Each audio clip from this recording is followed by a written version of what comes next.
नमस्कार, इस YouTube channel पर आपका स्वागत है। ऑडियो बुक और मोटिवेशन की डोज लगातार पाने के लिए इस YouTube चैनल को सब्सक्राइब करें और बेल आइकन को क्लिक करें ताकि आपको हर वीडियो की नोटिफिकेशन मिलती रहे। पार्ट फर्स्ट और सेकंड में हमने बिजनेस स्कूल, जिसके लेखक हैं रॉबर्ट टी कियोसाकी, के 4 अध्यायों को कंप्लीट कर लिया था। अब पार्ट 3 में हम अध्याय 5 शुरू करेंगे। फायदा 3। दोस्त जो आपको ऊपर उठाएंगे, नीचे नहीं धकेलेंगे। मेरे दोस्त क्या कहेंगे, यह सवाल या चिंता मैंने कई बार सुनी है। जब मैं किसी नेटवर्क मार्केटिंग कंपनी के शैक्षणिक सेमिनारों में भाग ले रहा था, वे सोचेंगे कि मेरा दिमाग चल गया है। यह एक और वाक्य है जो अक्सर सुना जाता है। भले ही बिजनेस अवसर में उन्हें समझदारी दिखती है और वे अपने आर्थिक जीवन में परिवर्तन लाना चाहते हैं, परंतु कई लोगों के लिए सबसे बड़ी बाधाओं में से एक यह है कि यदि उन्होंने नेटवर्क मार्केटिंग बिजनेस शुरू किया तो उनके दोस्त और परिवार वाले क्या सोचेंगे। एक शाम को एक महिला 30 अतिथियों के समूह के सामने खड़ी हुई जो नेटवर्क मार्केटिंग के उसके बिजनेस अवसर के बारे में सुनने के लिए आए थे। यह अकेली माँ हर एक को बता रही थी कि किस तरह उसके पति ने उसे छोड़ दिया था और उसे अपने दम पर 4 बच्चों को पालना पड़ा। इस बहादुर युवा माँ ने समूह को बताया कि किस तरह सरकारी दान लेने के बजाय उसने अपना नेटवर्क मार्केटिंग बिजनेस शुरू किया और आज वह 1 साल में पार्ट टाइम काम करके $60,000 कमा रही है और अपने बच्चों पर फुल टाइम ध्यान दे रही है। उसने समूह को बताया कि इस बिजनेस ने उसे सुरक्षा, आशा, जीवन का नियंत्रण और सबसे महत्वपूर्ण बात यह है कि अपने बच्चों के साथ बिताने के लिए समय दिया। अंत में उसने कहा, सबसे बड़ी बात यह है कि 10 साल में मैं मिलियनेयर बन जाऊंगी क्योंकि बिजनेस लगातार बढ़ रहा है। अगर मेरे पास वही पुरानी नौकरी होती तो मैं इतना कुछ नहीं कर सकती थी। इस बिजनेस के लोगों के समर्थन के बिना मैं इतना कुछ नहीं कर सकती थी। उसके लिए पैसा सबसे महत्वपूर्ण चीज़ नहीं है। इस बिजनेस ने उसे उसका जीवन वापस दिया था। वह एक बार फिर से वे सपने देख सकती थी जिन्हें देखने की उसे वर्षों से हिम्मत नहीं हुई थी। सवाल और जवाब के सत्र के दौरान उसने कहा, मैं अपने बच्चों की कॉलेज की शिक्षा का खर्चा उठा सकती हूँ और जब मैं बूढ़ी हो जाऊंगी तो उन्हें मेरी चिंता करने की ज़रूरत नहीं होगी। मैं उन लोगों पर बोझ नहीं बनूंगी। यह कितनी बड़ी राहत है। इससे मन को बहुत शांति मिलती है। जब शाम खत्म हुई तो मैंने उस व्यक्ति को धन्यवाद दिया जो इस बिजनेस में था, जिसने मुझे यहाँ आने का निमंत्रण दिया था। दरवाजे से बाहर निकलते समय मुझसे एक युवा बिजनेस एग्जीक्यूटिव ने पूछा जो मेरी ही तरह का अतिथि था, आपका इस बारे में क्या ख्याल है। मुझे लगता है कि यह बहुत ही बढ़िया प्रस्तुति थी। मैंने जवाब दिया, हाँ, यह सचमुच बढ़िया थी, परंतु यह इतनी अच्छी थी कि सच नहीं हो सकती। उसने अपने ब्रीफकेस में अपनी चाबियां खोजते हुए कहा, आप इसमें अपना कुछ समय क्यों नहीं लगाते और यह जांच क्यों नहीं करते कि यह सच है या नहीं। मैंने सुझाव दिया, हो सकता है कि यही वह अवसर हो जिसकी आप तलाश में हो। नहीं, मैं ऐसा नहीं कर सकता। क्या आप जानते हैं कि ऑफिस में मेरे दोस्त क्या सोचेंगे अगर मैं उन्हें यह बताऊंगा कि मैं नेटवर्क मार्केटिंग बिजनेस शुरू कर रहा हूँ। वे लोग हंसते हंसते दोहरे हो जाएंगे। आप तो जानते ही हैं लोग किस तरह के होते हैं।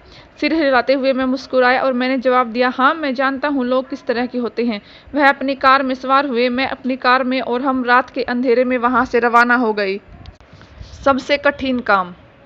1976 में मेरा नायलॉन और वेलक्रो सर्फर वॉलेट बाजार में आया। मैंने अपने 2 दोस्तों के साथ पार्ट टाइम काम करके इसे जीरो से शुरू किया था, जबकि मैं जेरोक्स के लिए फुल टाइम काम कर रहा था। मैं जानता था कि मैं जेरोक्स में लंबे समय तक काम नहीं कर पाऊंगा क्योंकि मेरा सर्फर वॉलेट बिजनेस अब फैल रहा था और उसमें ज़्यादा समय लगाना जरूरी था।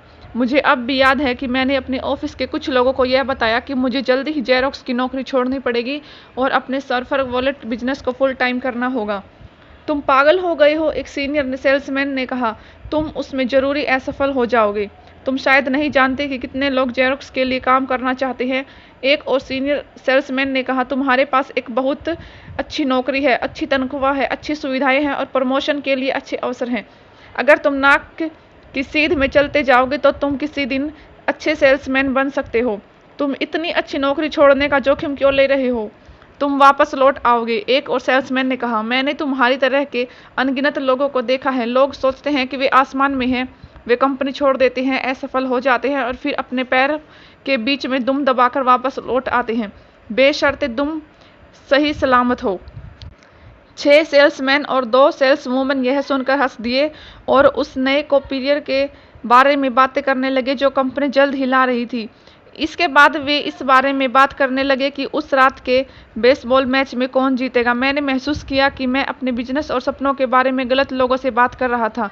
मुझे एहसास हुआ कि मैं उन लोगों से बात कर रहा था जो मुझे ऊपर की तरफ धकेलने के बजाय नीचे की तरफ खींच रहे थे।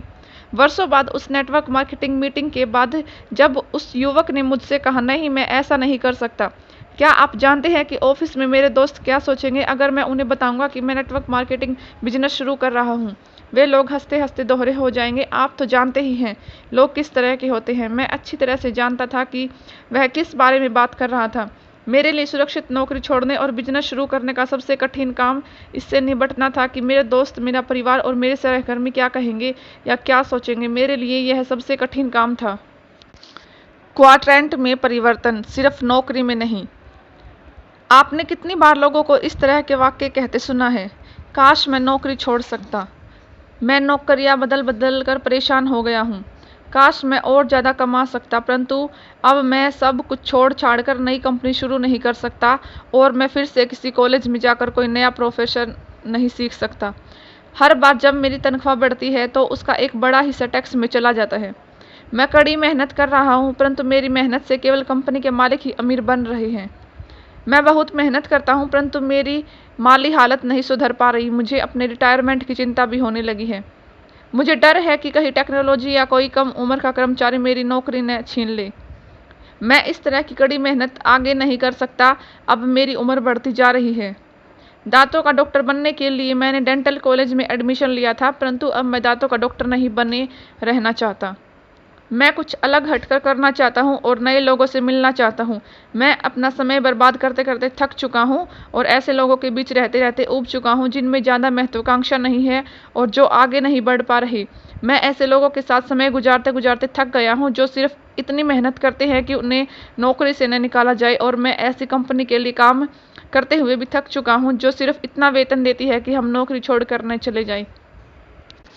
इस तरह के वाक़े अक्सर वे लोग बोलते हैं जो कैश फ्लो क्वाड्रेंट के किसी क्वाड्रेंट में फंसे हुए हैं। इस तरह की बातें अक्सर वे लोग करते हैं जो क्वाड्रेंट बदलने के लिए तैयार होते हैं। दुर्भाग्य से क्वाड्रेंट बदलने के बजाय ये लोग सिर्फ नौकरियां बदल लेते हैं। कैश फ्लो क्वाड्रेंट क्या है? रिच डैड सीरीज में मेरी दूसरी पुस्तक rich dad's cash flow quadrant, कई लोग कहते हैं कि यह मेरी सबसे महत्वपूर्ण पुस्तक है, खास तौर पर उन लोगों के लिए जो अपने जीवन में परिवर्तन करने के लिए तैयार हैं। एक ऐसा परिवर्तन जो सिर्फ नौकरी बदलने से ज़्यादा बड़ा है। नीचे दिया गया डायग्राम मेरे अमीर डैडी का कैश फ्लो क्वाड्रेंट है। ई यानी कर्मचारी, एस यानी स्वरोजगार वाले या छोटे बिजनेस मालिक, बी यानी बिजनेस मालिक, आई यानी निवेशक। किस तरह जाने कि आप किस क्वाड्रेंट में हैं? आप किस क्वाड्रेंट में हैं, यह जानने का सीधा सा तरीका यह है कि आपके पास पैसा किस क्वाड्रेंट में आता है। दूसरे शब्दों में, अगर आपकी आय नौकरी से होती है और आपको किसी कंपनी या बिजनेस से नियमित रूप से तनख्वाह मिलती है जिसके आप मालिक नहीं हैं, तो आपका कैश ई क्वाड्रेंट से आता है। अगर आपकी ज़्यादातर आमदनी आपके निवेशों से होती है तो आप एक निवेशक हैं, यानी आई क्वाड्रेंट में आते हैं। अगर आप छोटे बिजनेस के मालिक हैं, डॉक्टर या वकील की तरह कोई विशेषज्ञ हैं, रियल एस्टेट एजेंट की तरह के कमीशन पर काम करने वाले व्यक्ति हैं, तो आप शायद एस क्वाड्रेंट में हैं।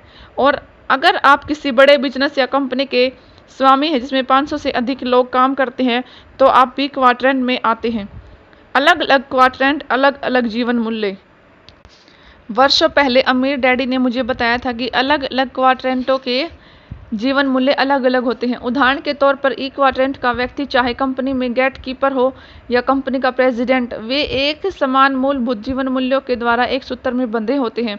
ई क्वाड्रेंट का व्यक्ति चाहे वह गेट कीपर हो या प्रेसिडेंट अक्सर इस तरह की बातें करता या सोचता है, मैं बहुत से फायदों वाली किसी सुरक्षित नौकरी की तलाश में हूँ, या हमें ओवर टाइम के लिए कितना पैसा मिलेगा, या हमें कितनी छुट्टियाँ मिलेंगी। दूसरे शब्दों में, ई क्वाड्रेंट के व्यक्ति के लिए सुरक्षा एक बेहद महत्वपूर्ण मूलभूत जीवन है। एस क्वाड्रेंट के जीवन मूल्य। एस क्वाड्रेंट के लोगों का मूलभूत जीवन मूल्य स्वतंत्रता है। वे अपनी स्वतंत्रता चाहते हैं और वे चाहते हैं करते हैं। जब कोई व्यक्ति कहता है मैं अपनी नौकरी छोड़ रहा हूं और अपना खुद का काम धंधा शुरू कर रहा हूं, तो वह अक्सर ई क्वाड्रेंट से निकलकर एस क्वाड्रेंट में जा रहा है। एस क्वाड्रेंट के व्यक्ति छोटे बिजनेस के मालिक होते हैं, माता पिता के बिजनेस के उत्तराधिकारी होते हैं, विशेषज्ञ और परामर्शदाता होते हैं। उदाहरण के तौर पर मेरा एक दोस्त जो अमीरों के घर में बड़ी स्क्रीन के टेलीविजन, फोन सिस्टम और सिक्योरिटी सिस्टम लगाता है, उसके पास 3 लोगों का स्टाफ है और वह सिर्फ 3 लोगों का बॉस बनकर खुश है। वह पूरी तरह एस क्वाड्रेंट में आता है और वह कड़ी मेहनत करता है। कमीशन लेने वाले सेल्समैन जैसे रियल एस्टेट और बीमा ब्रोकर भी एस क्वाड्रेंट में आते हैं। एस क्वाड्रेंट डॉक्टरों, वकीलों और अकाउंटेंट जैसे प्रोफेशन लोगों से भरा हुआ है जो किसी बड़ी मेडिकल, लीगल और अकाउंटेंसी फर्म के लिए काम नहीं करते हैं। आप शब्दों से एस क्वाड्रेंट के आदमी को पहचान सकते हैं। एस क्वाड्रेंट का व्यक्ति अक्सर यह कहेगा, अगर आप चाहते हैं कि कोई काम ठीक तरह से हो तो उसे खुद करें, या मेरे पास सबसे अच्छे प्रोडक्ट्स हैं। अगर आप उनका कोई सूत्र वाक्य होता है तो वह यह है कि इसे और कोई बेहतर तरीके से नहीं करता। एस क्वाड्रेंट के मूल में स्वतंत्रता के दिखावे के पीछे अक्सर दूसरे लोगों में विश्वास का अभाव होता है। यह विश्वास कि कोई दूसरा किसी काम को उनसे बेहतर तरीके से कर सकता है। एस क्वाड्रेंट के व्यक्ति को पैसा अक्सर कमीशन के रूप में मिलता है या घंटों के हिसाब से मिलता है। उदाहरण के तौर पर एस क्वाड्रेंट के व्यक्ति के मुंह पर आप इस तरह के शब्द सुन सकते हैं, मैं आमतौर पर बेचने की कुल कीमत का 6% कमीशन लेता हूं, या मैं हर घंटे के हिसाब से $100 लेता हूं, या मेरी फीस लागत और उसका 10% है। एस क्वाड्रेंट के लोग बिजनेस के जॉन वेन होते हैं। आप उन्हें यह कहते हुए सुन सकते हैं, मैं इसे अपने दम पर करने जा रहा हूँ। बी क्वाड्रेंट के जीवन मूल्य। जो लोग जीरो से शुरू करते हैं और बी क्वाड्रेंट के बड़े बिजनेस बनाते हैं, वे अक्सर ऐसे लोग होते हैं जिनके जीवन के सशक्त लक्ष्य होते हैं, जो अच्छी टीम को महत्व देते हैं, जो प्रभावी टीम भावना के साथ काम करते हैं और जो ज़्यादा से ज़्यादा लोगों के साथ काम करना चाहते हैं और उनकी सेवा करना चाहते हैं। इस पुस्तक की शुरुआत में मैंने जनरल इलेक्ट्रिक के संस्थापक थॉमस एडिसन, फोर्ड मोटर के संस्थापक हेनरी फोर्ड और माइक्रोसॉफ्ट के संस्थापक बिल गेट्स का जिक्र किया था। जहां एस क्वाड्रेंट का व्यक्ति अपने क्षेत्र में सर्वश्रेष्ठ बनना चाहता है, वहीं बी क्वाड्रेंट का व्यक्ति अक्सर ऐसे दूसरे लोगों की तलाश में रहता है जो उनके क्षेत्र में सर्वश्रेष्ठ हो और वह ऐसे लोगों को अपनी टीम में शामिल कर लेता है। हेनरी फोर्ड के उदाहरण में फोर्ड ने अपने चारों तरफ अपने से ज़्यादा स्मार्ट लोगों को काम पर रखा। एस क्वाड्रेंट का बिजनेसमैन अक्सर अपनी छोटी टीम का सबसे स्मार्ट आदमी होता है। उदाहरण के तौर पर कोई डॉक्टर या कंसल्टेंट। जब बात आमदनी की आती है तो एक सच्चा बी क्वाड्रेंट का आदमी अपने बिजनेस को छोड़कर जा सकता है और इसके बावजूद उसे आमदनी होती रहेगी। ज़्यादातर मामलों में अगर एस क्वाड्रेंट का कोई आदमी काम करना बंद कर देता है तो उसकी आमदनी भी रुक जाती है। इसलिए आपको खुद से अब यह सवाल पूछना चाहिए, अगर मैं आज काम करना बंद कर देता हूं तो मुझे कितनी आमदनी होती रहेगी। अगर आपकी आमदनी 6 महीने या इससे कम में बंद हो जाती है तो इस बात की संभावना है कि आप ई या एस क्वाड्रेंट में हैं। बी या आई क्वाड्रेंट का कोई व्यक्ति बरसों तक काम बंद कर सकता है और उसके पास फिर भी पैसा लगातार आता रहेगा।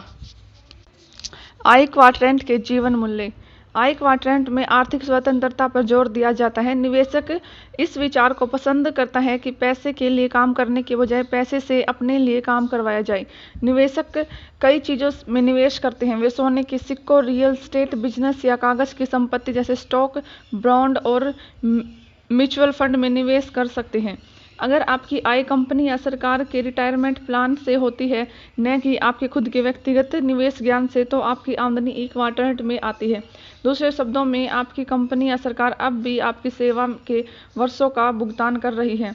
आप एक निवेशक को यह शब्द कहते हुए सुन सकते हैं, मैं अपनी पूंजी पर 20% ब्याज हासिल कर रहा हूँ, या मुझे कंपनी के आर्थिक आंकड़े दिखाइए, या प्रॉपर्टी पर कितना मेंटेनेंस बकाया है। अलग अलग क्वाड्रेंट, अलग अलग निवेशक। आज की दुनिया में हम सब के लिए निवेशक बनना जरूरी है। बहरहाल हमारे स्कूल सिस्टम हमें निवेश के बारे में ज़्यादा कुछ नहीं सिखाते। मैं जानता हूँ कि कुछ स्कूलों में शेयर चुनना सिखाया जाता है, परंतु मेरे हिसाब से यह निवेश करना नहीं है। शेयर चुनना जुआ है, निवेश नहीं। वर्षों पहले अमीर डैडी ने मुझे बताया था कि ज़्यादातर कर्मचारी म्यूचुअल फंड या बचत में निवेश करते हैं। उन्होंने यह भी कहा, डॉक्टर अक्सर सबसे बुरे निवेशक होते हैं। उन्होंने यह भी कहा, सिर्फ इसलिए क्योंकि आप एक क्वाड्रेंट में सफल हो जाते हैं, यानी कि ई, एस या बी क्वाड्रेंट में, तो इसका मतलब यह नहीं है कि आप आई क्वाड्रेंट में भी सफल होंगे। अमीर डैडी ने मुझे यह भी बताया कि अलग अलग क्वाड्रेंट के लोग अलग अलग तरीके से निवेश करते हैं। उदाहरण के लिए, एस क्वाड्रेंट के व्यक्ति को यह कहते हुए सुना जा सकता है कि मैं रियल एस्टेट में इसलिए निवेश नहीं कर सकता क्योंकि मैं टॉयलेट ठीक नहीं करना चाहता। बी क्वाड्रेंट का व्यक्ति जब उस निवेश की चुनौती का सामना करता है तो वह कहता है, मैं रात को अपने टॉयलेट ठीक करने के लिए किसी प्रॉपर्टी मैनेजमेंट कंपनी को ठेका दे सकता हूँ। दूसरे शब्दों में एस क्वाड्रेंट का निवेशक यह सोचता है उसे खुद ही अपनी प्रॉपर्टी का मेंटेनेंस करना है, जबकि बी क्वाड्रेंट का निवेशक अपनी प्रॉपर्टी के मेंटेनेंस का जिम्मा दूसरी कंपनी को दे देता है। अलग अलग लोग, अलग अलग नजरिए, अलग अलग क्वाड्रेंट, अलग अलग जीवन मूल्य। अगर आप उन अलग अलग लोगों के बारे में ज़्यादा जानना चाहते हैं तो अलग अलग क्वाड्रेंट की तरफ आकर्षित होते हैं, तो शायद आपको रिच डैड सीरीज की दूसरी पुस्तक rich dad cash flow quadrant पढ़ना चाहिए, ताकि आपको इसकी बेहतर समझ मिल सके। जैसा मैंने पहले ही कहा है, कई लोग कहते हैं कैश फ्लो क्वाड्रेंट उन लोगों के लिए सबसे महत्वपूर्ण पुस्तक है जो अपनी ज़िंदगी में परिवर्तन करना चाहते हैं। Network marketing business B quadrant का बिजनेस है। नेटवर्क मार्केटिंग बिजनेस उन लोगों के लिए है जो बी क्वाड्रेंट के संसार में दाखिल होना चाहते हैं। यह बी क्वाड्रेंट का बिजनेस क्यों है? इसलिए क्योंकि नेटवर्क मार्केटिंग बिजनेस सिस्टम इस तरह बनाया गया है कि यह 500 से अधिक लोगों में फैल सके। यही नहीं, नेटवर्क मार्केटिंग बिजनेस में आमदनी की संभावना भी सैद्धांतिक रूप से असीमित होती है, जबकि ई और एस क्वाड्रेंटों में आमदनी की संभावना अक्सर सीमित होती है, और इसकी सीमा यह होती है कि एक व्यक्ति कितना पैसा कमा सकता है। नेटवर्क मार्केटिंग बिजनेस में आप उतना ही पैसा कमा सकते हैं जितना आपका नेटवर्क कमा सकता है। अगर आप बड़ा नेटवर्क बना लेते हैं तो आप बहुत सारा पैसा कमा सकते हैं।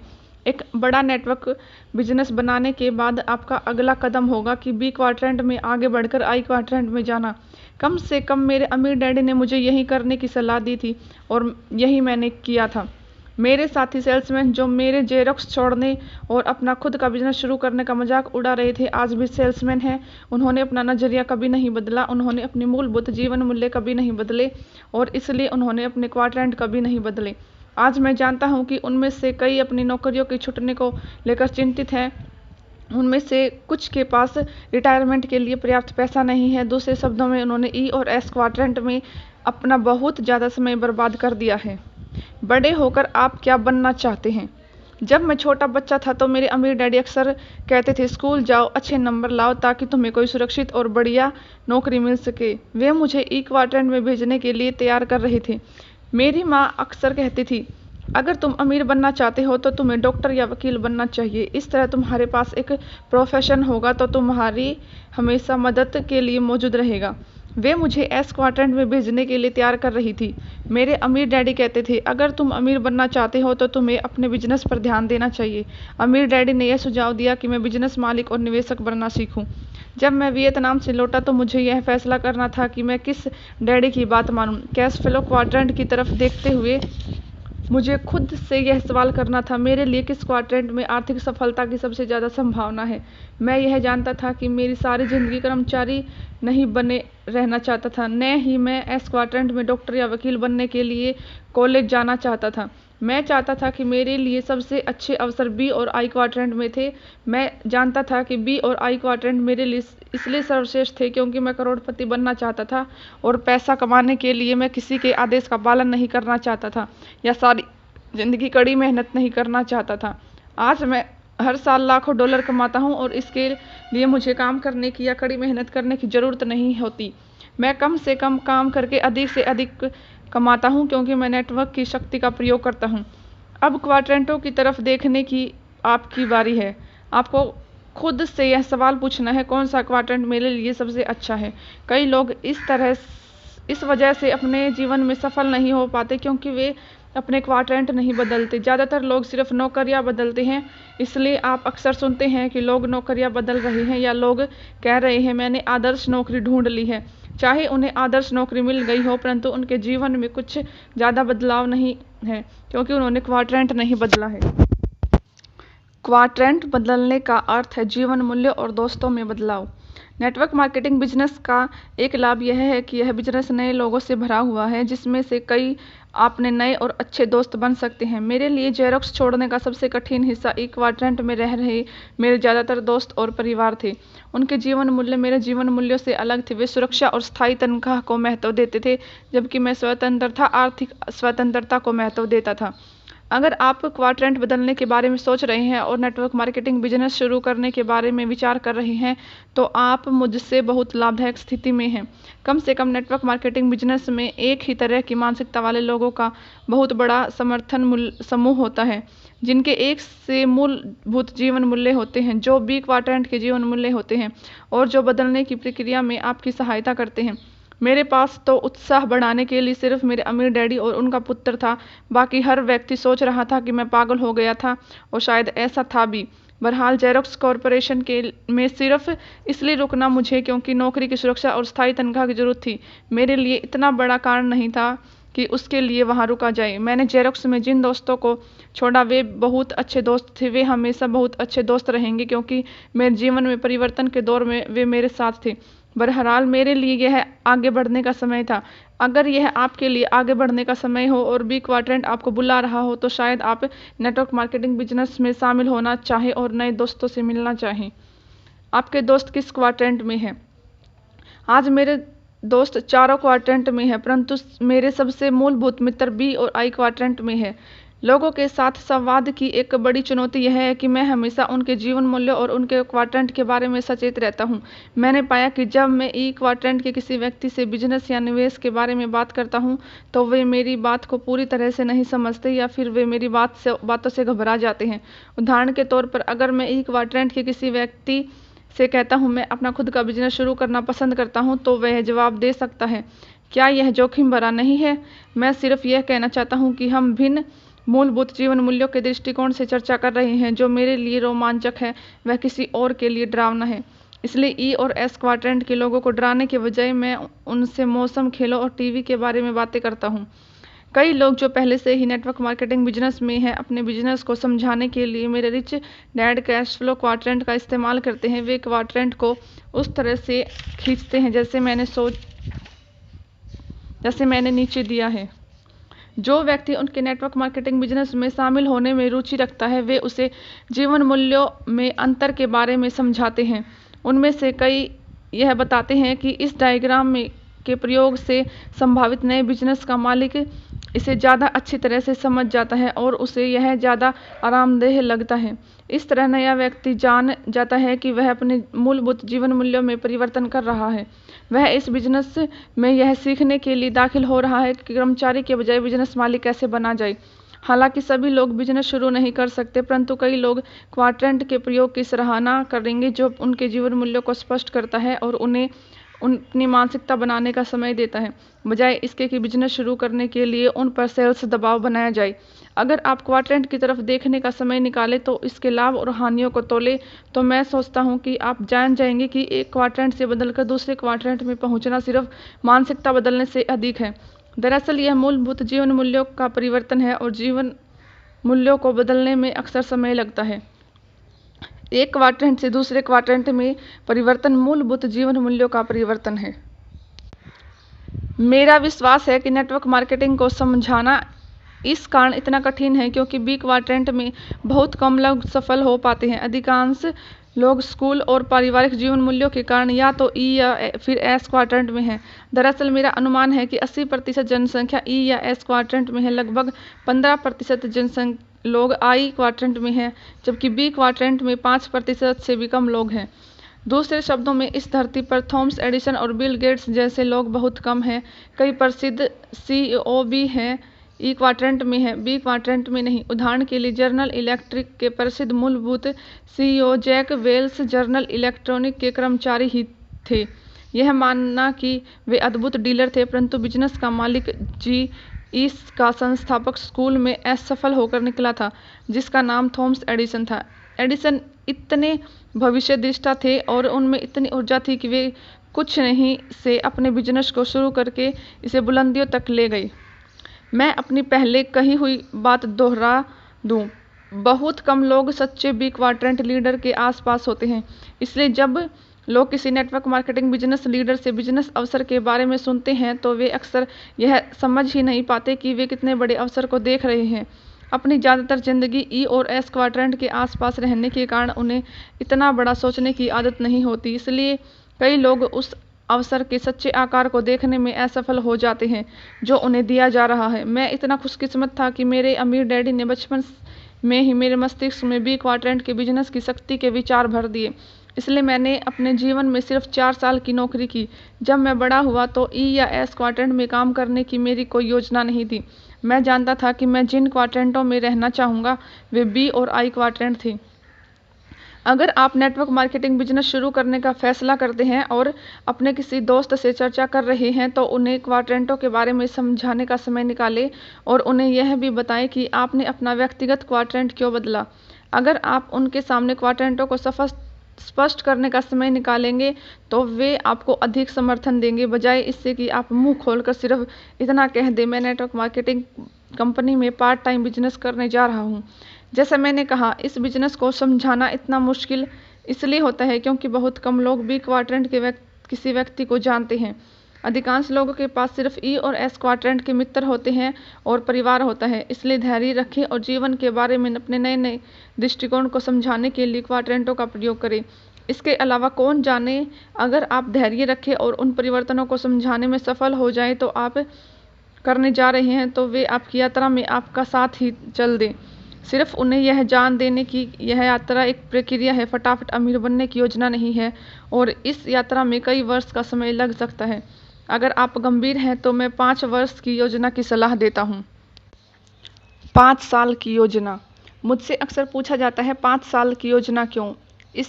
नीचे इसके कारण दिए गए हैं। कारण 1, स्टारबक्स बनने में कई वर्ष लगे, मैकडोनाल्ड बनने में कई वर्ष लगे, सोनी को मनोरंजन का दिग्गज बनने में कई वर्ष लग गए।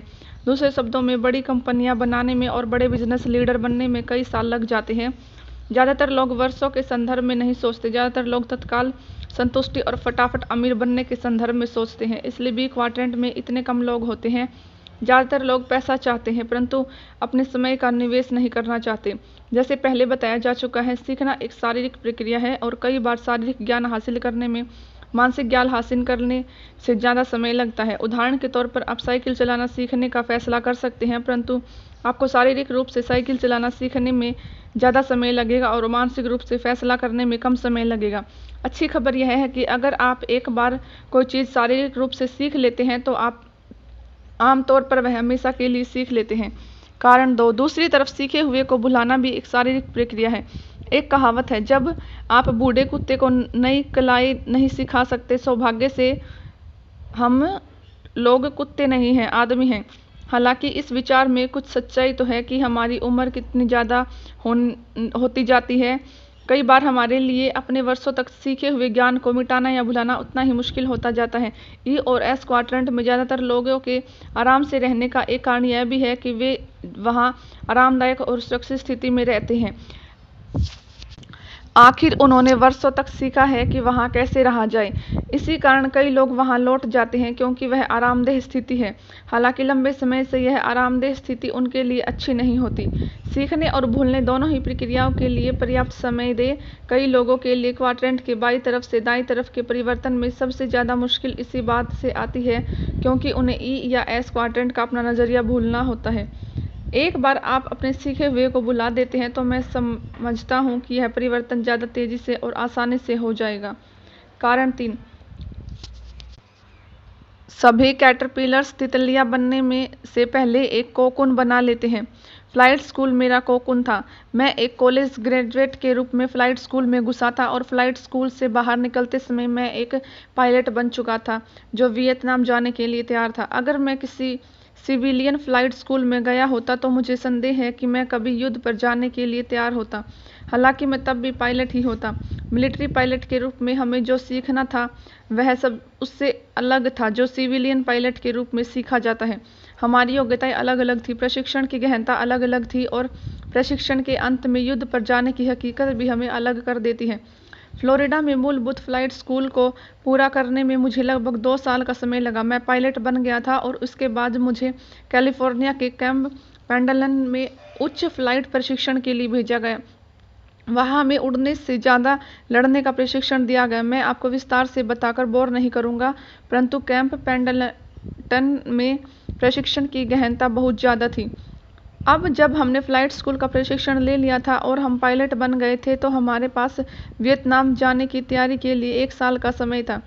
तैयारी के लिए हमने लगातार उड़ानें भरी, ऐसी परिस्थितियों में उड़ानें भरी जो हमारा मानसिक, भावनात्मक, शारीरिक और आध्यात्मिक इम्तिहान लेती थी। एक बार फिर लर्निंग पिरामिड यानी सीखने के पिरामिड के सभी 4 बिंदुओं पर कैंप पेंडलटन के प्रशिक्षण कार्यक्रम में लगभग 8 महीने रहने के बाद मेरे भीतर कुछ बदल गया। एक प्रशिक्षण उड़ान के दौरान मैं अंततः एक ऐसा पायलट बन गया जो युद्ध पर जाने के लिए तैयार था। उस समय तक मैं मानसिक, भावनात्मक और शारीरिक रूप से उड़ान भर रहा था।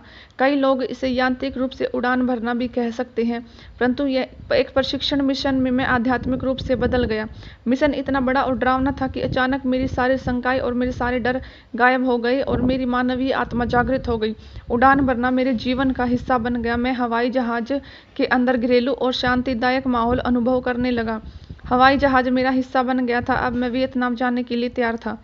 ऐसा नहीं था कि मुझे डर नहीं लगता था, क्योंकि मैं डरता तो था। अब भी युद्ध पर जाने के बारे में सोचकर मुझे डर लगता था।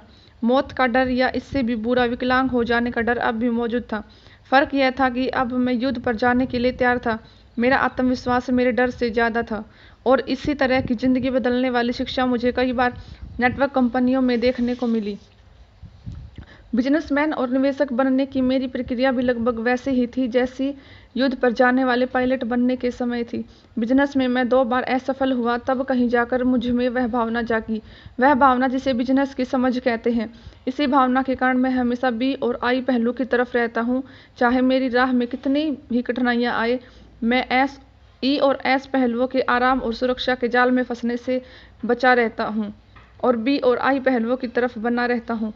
मैं तो यह कहूँगा कि बी क्वाड्रेंट में आरामदेह स्थिति में रहने का विश्वास हासिल करने में मुझे 15 साल का समय लगा। मैं अब भी 5 साल की योजना बनाता हूँ। मैं जब भी कोई नई चीज़ सीखने का फैसला करता हूँ, उदाहरण के तौर पर रियल एस्टेट में निवेश, तो मैं उस प्रक्रिया को सीखने के लिए खुद को 5 साल का समय देता हूँ। जब मैं यह सीखना चाह रहा था कि स्टॉक मार्केट में निवेश कैसे किया जाए, उस वक्त भी मैंने खुद को सीखने के लिए 5 साल का समय दिया था। कई लोग एक बार निवेश करते हैं, कुछ डॉलर गंवा देते हैं और फिर निवेश करना छोड़ देते हैं। वे पहली गलती करने के बाद हार मान लेते हैं। इसी तरह वे सीखने में असफल रहते हैं और कुछ भी नहीं सीख पाते। मेरे अमीर डैडी कहा करते हैं, सच्चा विजेता जानता है कि हारना जीतने की प्रक्रिया का एक हिस्सा है। जिंदगी में सिर्फ हारने वाले लोग ही यह सोचते हैं कि विजेता कभी नहीं हारते। हारने वाला आदमी वह होता है जो जीतने के सपने तो देखता है पर गलतियां करने से डरता है। मैं आज भी खुद को ज़्यादा से ज़्यादा गलतियां करने के लिए 5 साल का समय देता हूं। मैं ऐसा इसलिए करता हूं क्योंकि मैं जानता हूं कि 5 साल में मैं अपनी जितनी ज़्यादा गलतियां करूंगा, अपनी गलतियों से जितना ज़्यादा सीखूंगा, 5 साल बाद मैं उतना ही ज़्यादा स्मार्ट बन जाऊंगा। अगर मैं 5 साल तक कोई गलती नहीं करूंगा तो मैं 5 साल बाद भी उतना ही स्मार्ट रहूंगा जितना मैं आज हूँ। मैं केवल 5 साल ज़्यादा बूढ़ा हो जाऊंगा। बी और आई क्वाड्रेंटों में मेरी यात्रा अभी ख़त्म नहीं हुई है। व्यक्तिगत रूप से मैं कई वर्षों से यह यात्रा कर रहा हूँ और मुझे अब भी बहुत कुछ सीखना है। शायद यह यात्रा जीवन भर चलेगी। अच्छी चीज़ यह है कि मैं जितना ज़्यादा सीखता हूँ, मैं उतना ज़्यादा कमाता हूँ और मुझे उतना ही काम करना पड़ता है।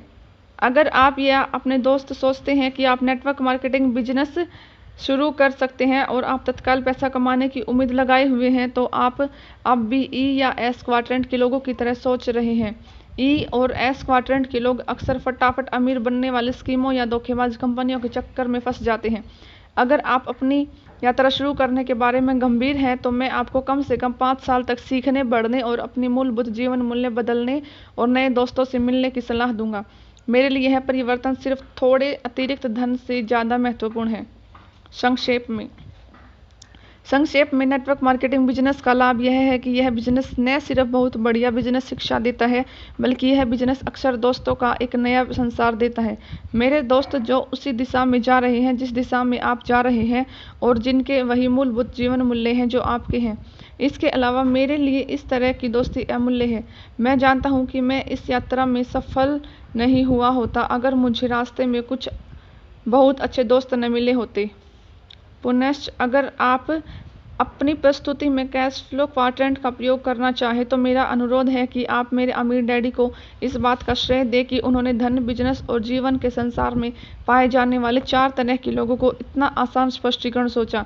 वर्षों पहले मेरे अमीर डैडी के क्वाड्रेंटों ने मुझे उस दुनिया की राह दिखाई थी जिसके अस्तित्व के बारे में मेरे गरीब डैडी पूरी तरह से अनजान थे। मुझे आशा है क्वाड्रेंट आपके लिए भी यही करेगा।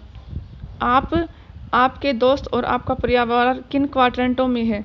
अगले अध्याय में प्रवेश करने से पहले आप 1 मिनट ठहरकर इसी बात की जांच कर लें कि आपके करीबी लोग किन क्वाड्रेंट में आते हैं। माता, पिता, पत्नी, भाई, बहनें, दोस्त। आप आज किस क्वाड्रेंट में हैं? आप कल किस क्वाड्रेंट में रहना चाहते हैं? आपका आज का कल क्वाड्रेंट, आपका कल का क्वाड्रेंट। क्वाड्रेंट बदलने की आपकी क्या योजना है? किस तरह है आपने शिक्षा, अनुभव और मूलभूत जीवन मूल्यों में बदलाव हासिल करने की योजना बनाई है? अगला फायदा। अगले अध्याय में दोस्तों का नेटवर्क बनाने का फायदा दिया गया है। दोस्त जो बिजनेस मालिक बन जाते हैं। अध्याय 6, फायदा नंबर 4, नेटवर्क का क्या फ़ायदा है। 1974 में जब मैं हवाई में जेरोक्स कॉरपोरेशन में काम करता था, मुझे एक प्रोडक्ट बेचने में मुश्किल आ रही थी जिसका नाम जेरोक्स टेलीकॉपियर था। मुझे टेलीकॉपियर बेचने में मुश्किल इसलिए आ रही थी क्योंकि यह एक नया आविष्कार था।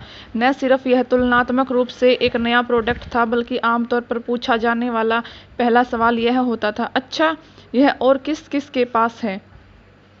दूसरे शब्दों में, टेलीकॉपियर का तब तक कोई मूल्य नहीं था जब तक टेलीकॉपियर दूसरे लोगों के पास न हो, यानी दूसरे टेलीकॉपियर्स का नेटवर्कर।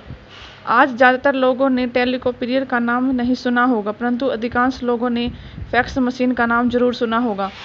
जब ज़्यादा लोगों ने नई फैक्स मशीनों का इस्तेमाल करना शुरू कर दिया तो टेलीकॉपियर का लाभ बढ़ गया और इन्हें बेचना काफ़ी आसान हो गया। मैंने इन नई मशीनों को बेचने में 4 सालों का संघर्ष किया और यह समझाने में बहुत समय लगाया कि यह क्या था और कोई कंपनी इसका प्रयोग किस तरह कर सकती है। आज यह मशीन हर बिजनेस और बहुत से घरों में है। आज घंटों तक टेलीकॉपियर के लाभ समझाने या समझने की कोशिश करने के बजाय लोग सिर्फ अपनी पसंद का मॉडल चुनते हैं।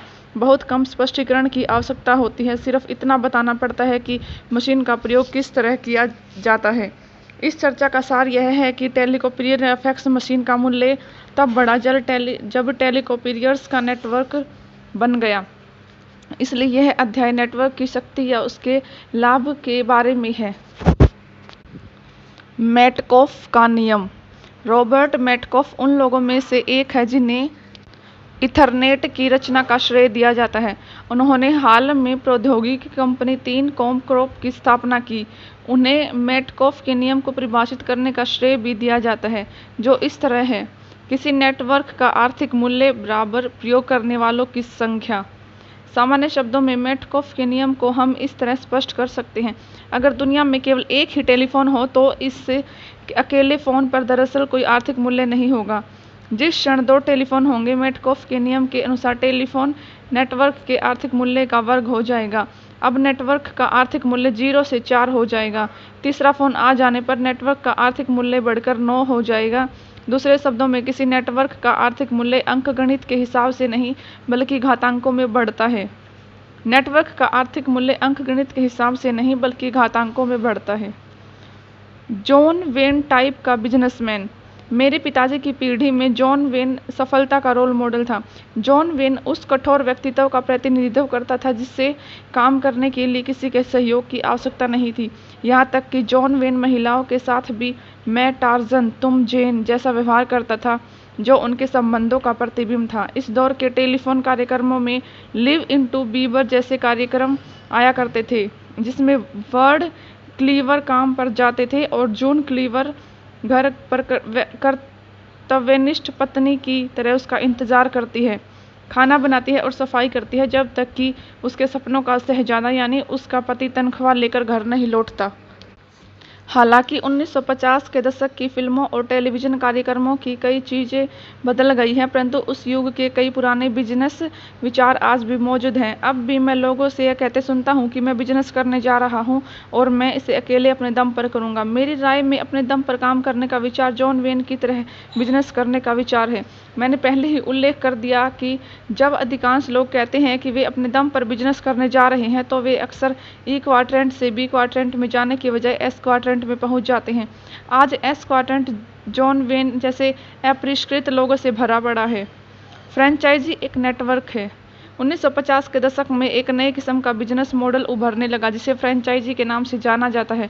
फ्रेंचाइजिंग की दुनिया में अधिकांश प्रसिद्ध नामों में मैकडोनाल्ड, वेंडी इत्यादि है।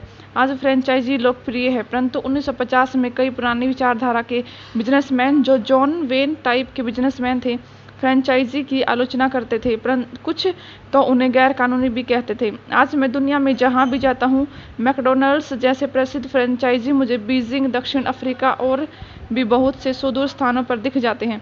आज दुनिया ने फ्रेंचाइजी को गले लगा लिया है।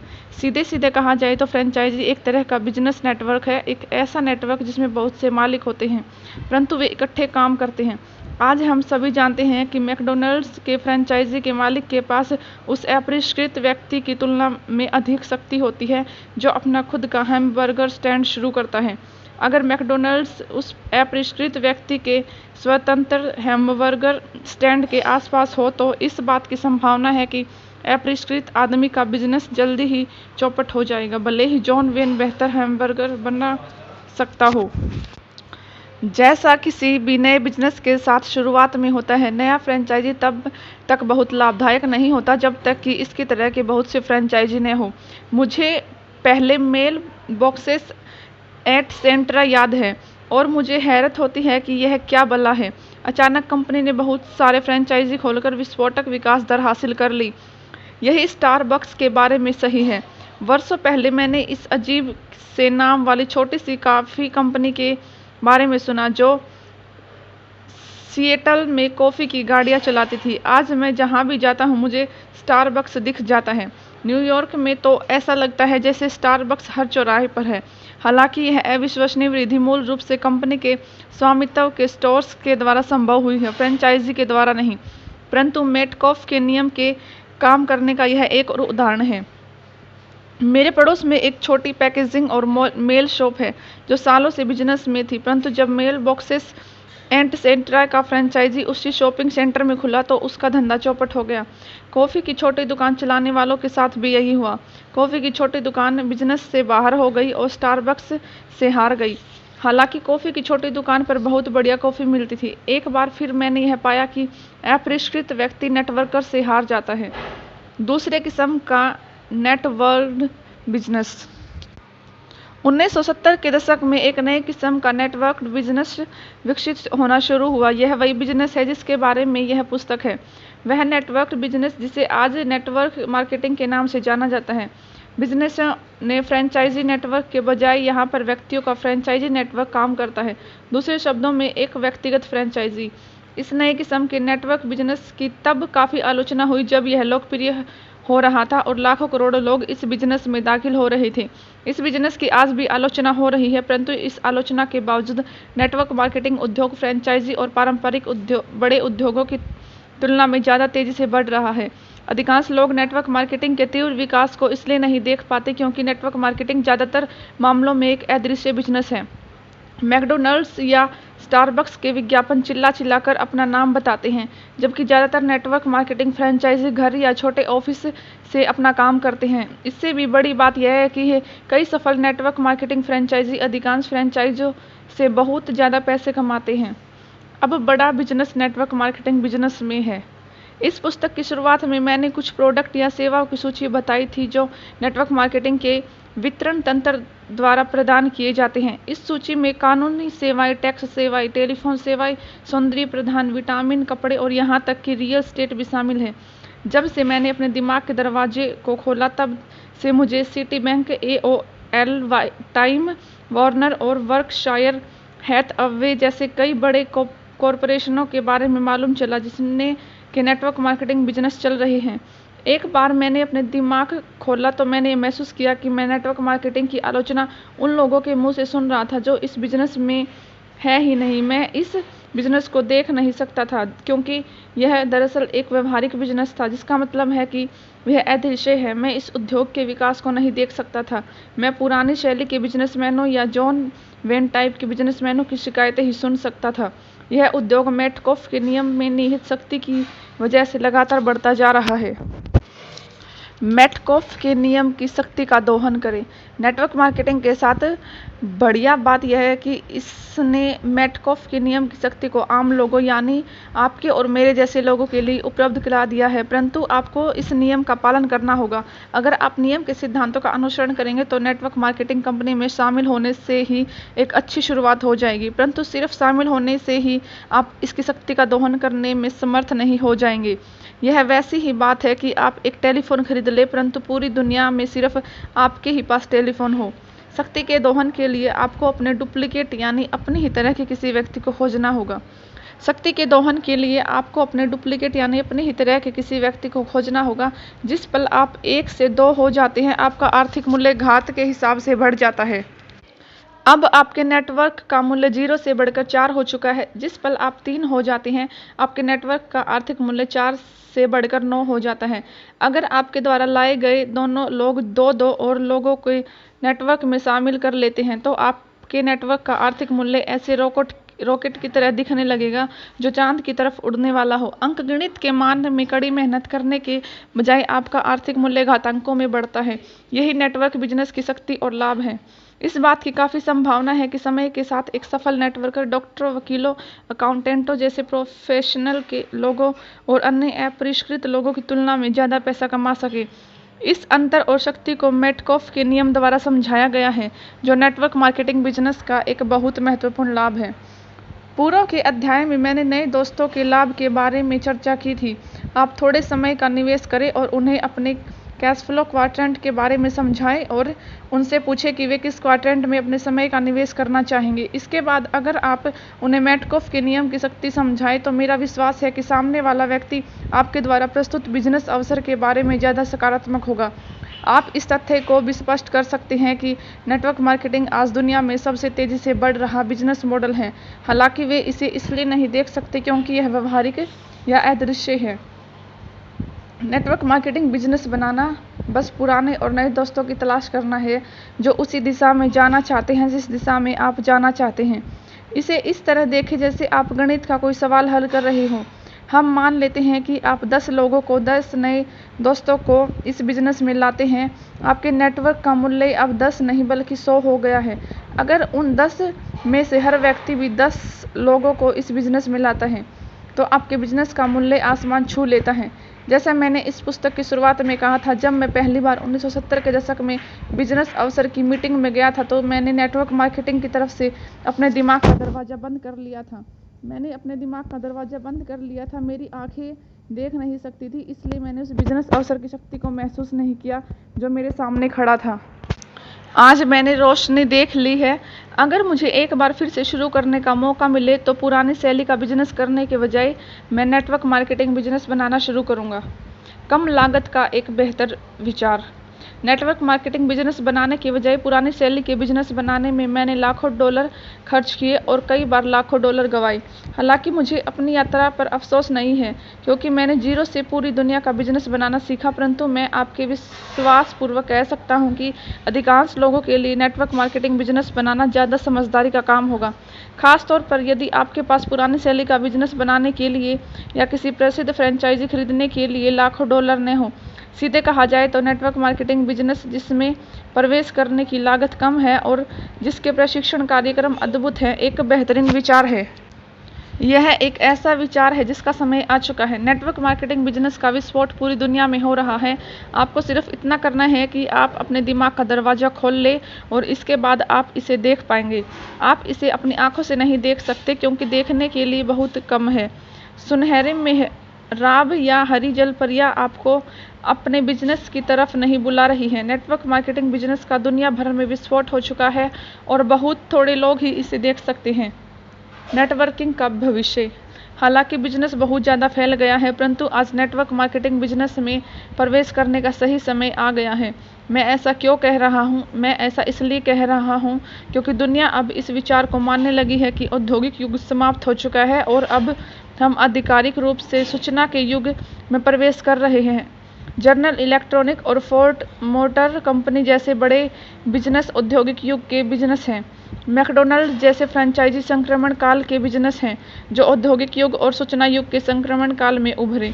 नेटवर्क मार्केटिंग बिजनेस वास्तव में सूचना युग के फ्रेंचाइजी हैं, इसलिए क्योंकि अधिकांश नेटवर्क मार्केटिंग बिजनेस भूमि, फैक्ट्री और कर्मचारी के बजाय सिर्फ सूचना या जानकारी के आधार पर चलते हैं।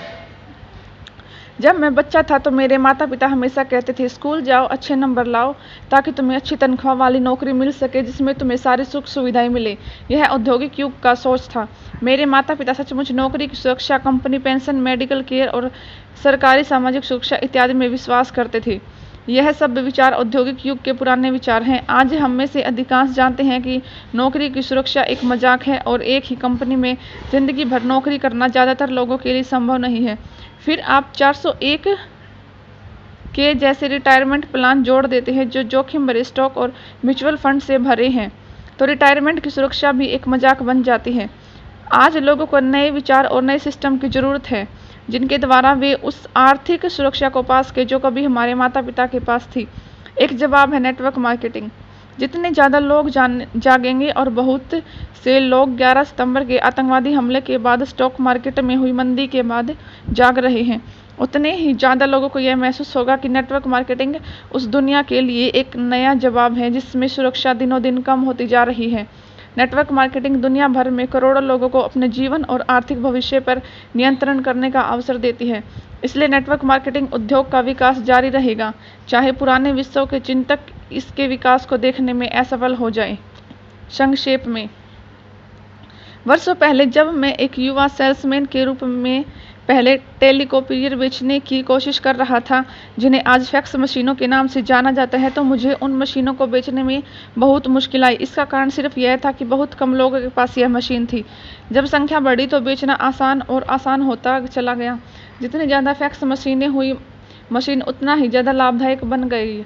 यह मैटकोफ के नियम की शक्ति है। आज नेटवर्क मार्केटिंग के बारे में भी यही सच है, जहां यह विचार बेचने में इसी तरह का संघर्ष करना पड़ रहा है।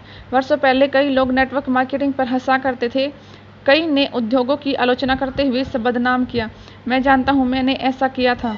आज दुनिया में इतने बदलाव के बाद नेटवर्क मार्केटिंग उद्योग का भविष्य दिनों दिन उज्जवल होता जा रहा है। जैसे पहले बताया जा चुका है, आज कई बड़े कॉरपोरेशनों में एक नेटवर्क मार्केटिंग डिवीज़न होता है।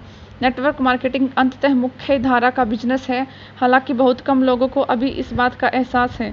हालांकि आपके दोस्त या सहकर्मी इस अवसर को नहीं देख सकते, परंतु आपको सिर्फ इतना करना है कि आप अपने मस्तिष्क को खोल दें और ऐसा करने पर आप मैटकोफ के नियम की शक्ति को देख पाएंगे।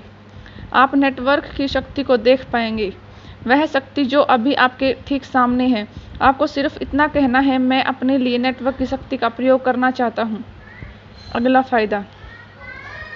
अगले अध्याय में मैं बिजनेस की असली दुनिया में सफल होने के लिए किसी इंसान की पहले नंबर की बिजनेस योग्यता के बारे में चर्चा करूंगा। नेटवर्क मार्केटिंग के साथ बढ़िया बात यह है कि यह आपको यह अत्यंत महत्वपूर्ण योग्यता सिखाती है, एक ऐसी योग्यता जिसका प्रयोग करके आप अपनी दौलत को जिंदगी भर बढ़ा सकते हैं।